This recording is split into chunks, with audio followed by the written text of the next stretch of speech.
The first political party was formed by Herbert Macaulay, and his party was Nigerian National Democratic Party (NNDP), which won seats in 1923, 28, and 33 year.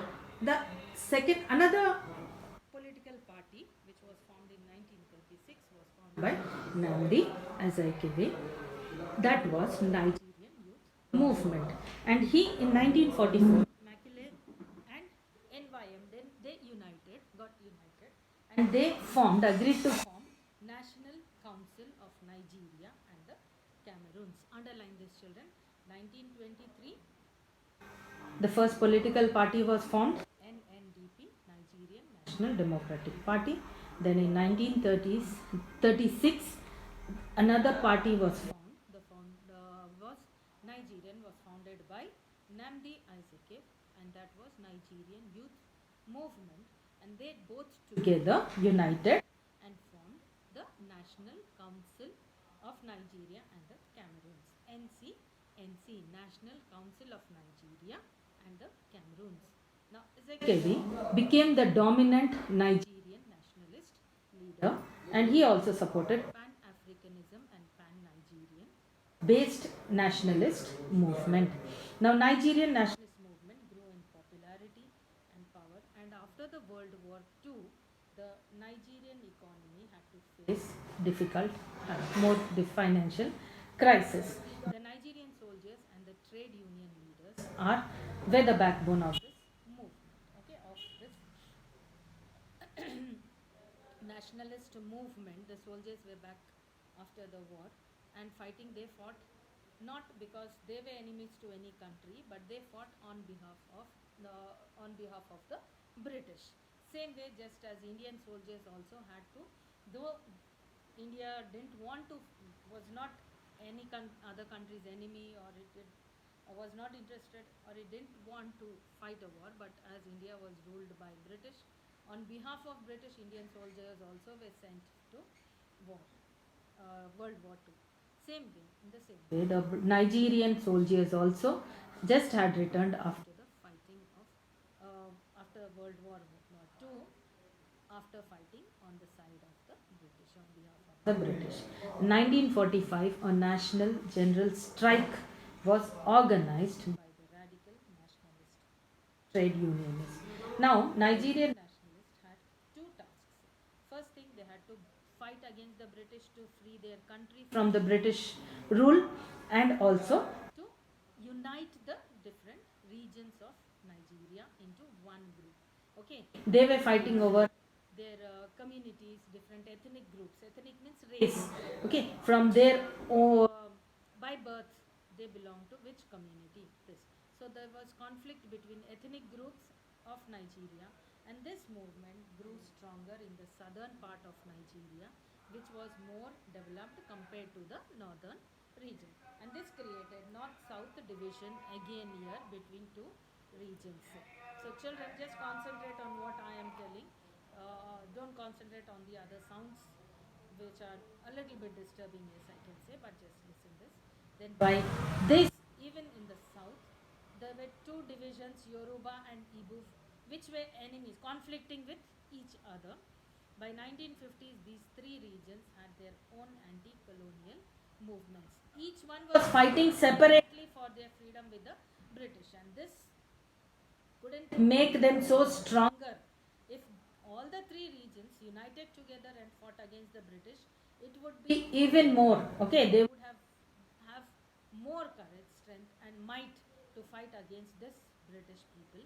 But they fought separately here, just irrespective, just as India fought against the British, uniting irrespective of religion, caste, or its status, position.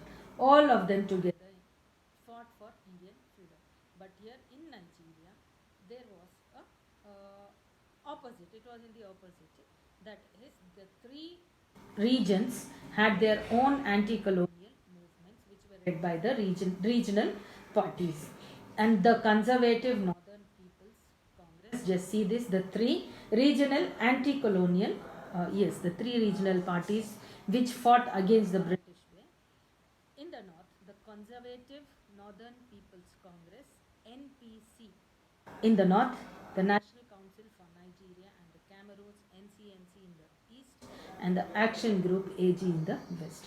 So these three they fought, and thus this is how the Nigerian people could know. They're not completely successful in getting freedom, but even if they got freedom, Nigeria became though it became a democratic country, but it was independence, it was a weak democracy as there was no proper unity among these regions here. So the rest will study in the next class, children, independence and weak democracy. But in this part, you have to learn the terms Pan-Africanism and also study the various political parties. Okay, the three parties. First party, NNDP, the next Nigerian Youth Movement, and then NCNC.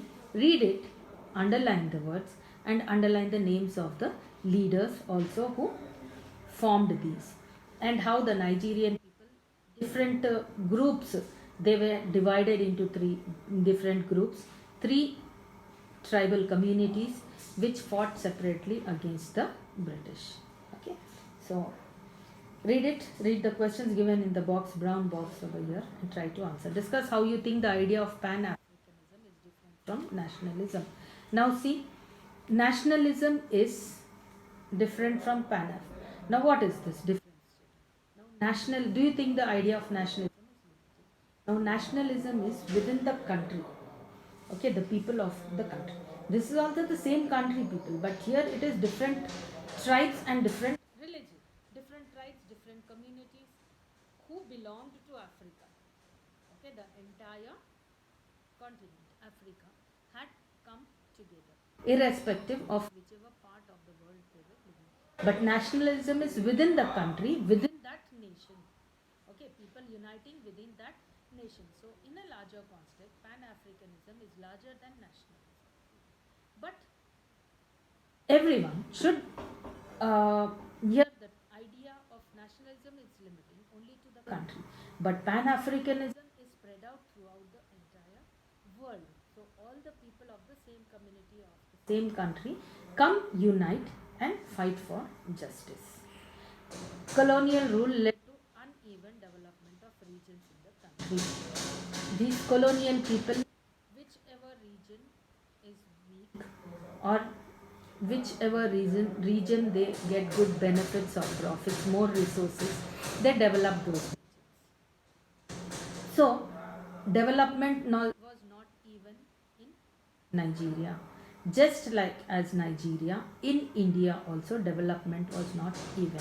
There were many regions which were backward, only which were useful, which supported trade, okay, where the business was well for them, which earned profit to the British. The British developed the regions such as Bengal, Madras, Bombay, and developed faster under the British.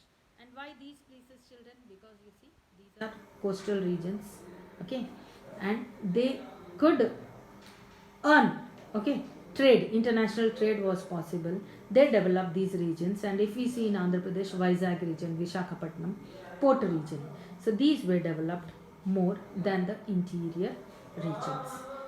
So read the questions here, read the explanation of Pan-Africanism, and also read these different political parties, how they came to unite, how they formed and fought against the British.